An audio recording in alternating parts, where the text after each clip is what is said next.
Today I'm going to be showing you my current collection of drones. Now remember, I did have a Propel Fold HD drone, but it was a very beginner drone and the wind blew it away somewhere into the unknown depths of the Ohio River. But the drones that you see in front of you are the drones that I currently have now. First off, I'm going to be showing you this drone. It was one of my first drones that I took a lot of video with. It is a Promark GPS.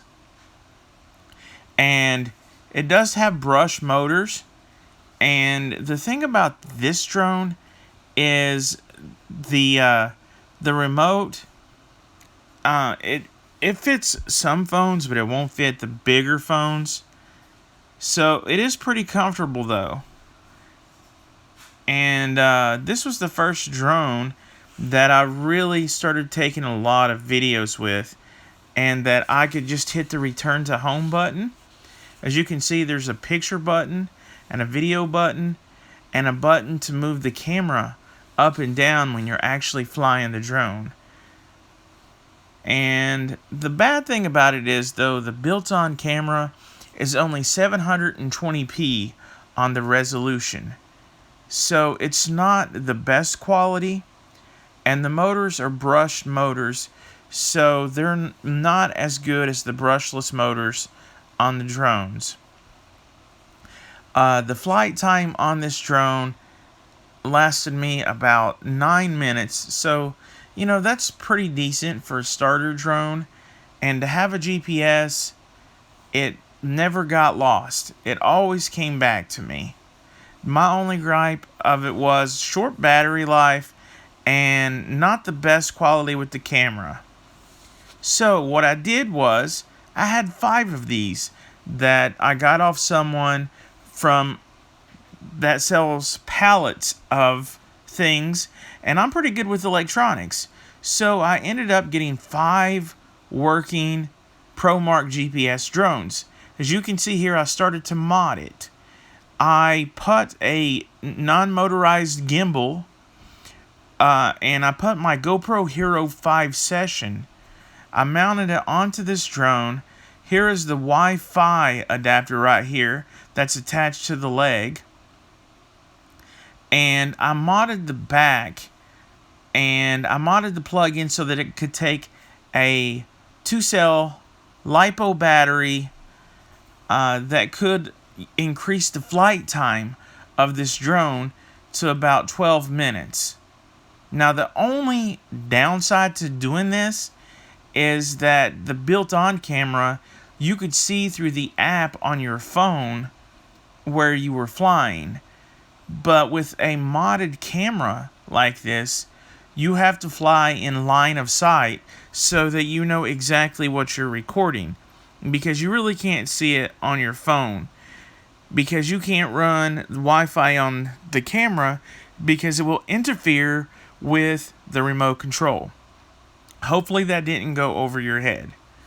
But using the GoPro Hero Session 5, it was able to record a lot better video. Now, moving on to this next drone, I would like to call this my first real drone.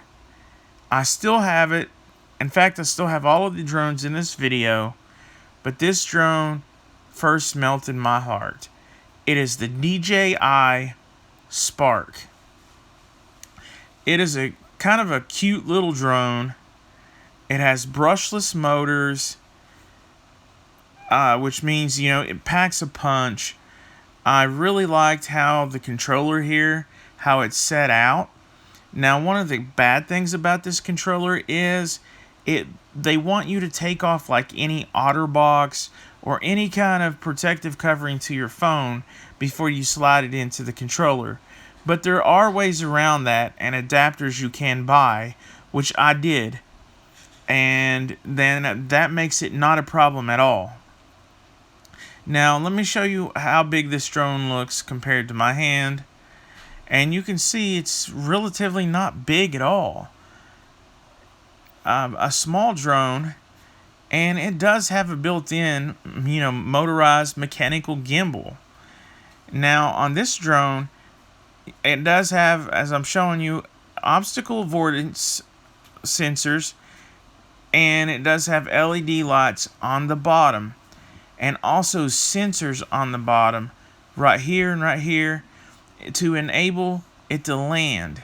It'll detect the ground and won't have a hard crash landing.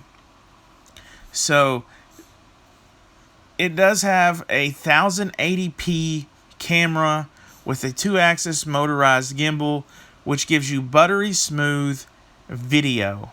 And I still take videos with this drone to this day, and I use it quite a bit. I've bought extra batteries, and I'm very pleased with this drone, as DJI, to me, is number one. Now, what can I say? What can I say here? Look, I'm saving the best for last. This is the DJI Mavic Mini, which came out in 2019, so this is still a very up-to-date drone. Now, many will argue that the Spark is better or the Mini is better. Well, the truth is I had to have them both because each of them do different things that the other one doesn't. Now, look how small this drone is.